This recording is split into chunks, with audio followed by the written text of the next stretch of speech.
hevitrintsika amin'ity herinandro ity dia mipropagandy. Inona no tena mahakasy lahatra anao na mampiova hevitra anao amina kandida iray rehefa fotoana mipropagandy? Ny mahasarika zany dia tahaka ny hoe ze kandida manala atsika eo ambany vahoaka frantsay zany tena tedaviko satria toy fiainana ka fehezina firenena anankiray tsika dia problème be io satria ho avin'ny taranaka mahitsy zany no tahaka ny hoe simby dia raha afaka ambany vahoaka frantsay tsika tahaka ny hoe fanjanahantany zany satria sahatrarina fahaleovan-tena manko le azotsika tsy ary manana fahaleovan-tena mantsy dia raha mba afaka eo tsika zany dia mba miaina kokoa par rapport amin'ny firenena hafa na hoe nosy anga raha izay ny azo ilazana azy. Hevitra amin'ilay programmany ianao no tena mamparisika anao hoe hividy azy programman'asa. Mahafinaritra anao an'ilay kandida anankiray loatra le kandida toanako zao le kandida le hoe mitondra eo zany dia mitondra fahamarinana mitindro ny vahoaka madinika fa tsy le mitondra izy nefa fetsifetsy ny anaposiny any dia tondrovony. Ny zany mahasarika anahy raha anohana kandida anankiray mitaky fiovana ho amin'ny asanay ho amin'ny firenena zany sy miendrandra fahafahana zany ny vahoaka madinika miendrandra zavatra mba miovaova eo anatin'ilay fiainana dia izay mahatonga anay hoe raha misy kandida anankiray zany ho tohanana dia hitondra fiovana ho amin'ny firenena zany izay ny tena tanjonay manohana kandida anankiray.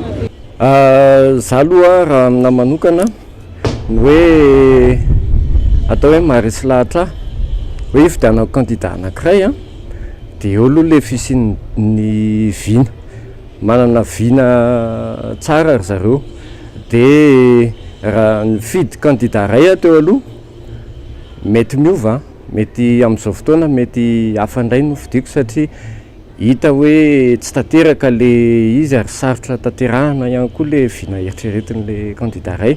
Ny anankiray mety hoe mora tanterahana le izy dia azo eritreretina hoe zay no mahasoa ny sy mampandrosona Madagasikara. Inona ny zavatra mahafinaritra anao mandritra ny propagandy? Tsy ary misy mahafinaritra ahy satria ny antony za tsy ampijeo fety fa ny ahy fotsiny zany rehefa hoe tiako le zavatra ataona kandida karay dia izay no tohanako zavatra mba hoe mba mahatafita mba misy tandrona zany izay le izy. Raha misema amin'ity propagandy ity dia ny inao zany inao zany risika anazy rehefa endrena amin'ny fividianana ity zany dia zao hiaino tsara amin'ny samihazaka resy azonao samihazaka resy ny olona tsirairay avy atao tsisy korotana amin'ny firenentsika ity rehefa tena leo korotana zay. Mahafinaritra anao anatin'ilay propagandy sao miala avany propagandy dia mirakoraka amin'ny vahoaka eto rehefa tsy tia mo manaiky izy rehefa tia. Mahafinaritra any anatin'ny propagandy indray aloha miaina tsara zany izay afaka mivarotra amin'ny lamina tsy manenjika anay ny fivondronana tsisy manakorotana fa mivarotra miaina tsara izay anatin'ilay propagandy. Amin'izao fotoana ny propagandy zao zany dia hita mihitsy hoe betsaka ny olomangy hita hoe tsy lany olomangy Madagasikara fa hay betabe misy 930 dia amin'ireo zany raha isafidy anankiray dia hita hoe loharano-kevitra betsaka ny hevitra mipoitra tsara daholo ny hevitra potran'ny zareo. Inona kosa ny zavatra mahasosotra anao mandritra amin'ny propagandy? Mahasosotra anao dia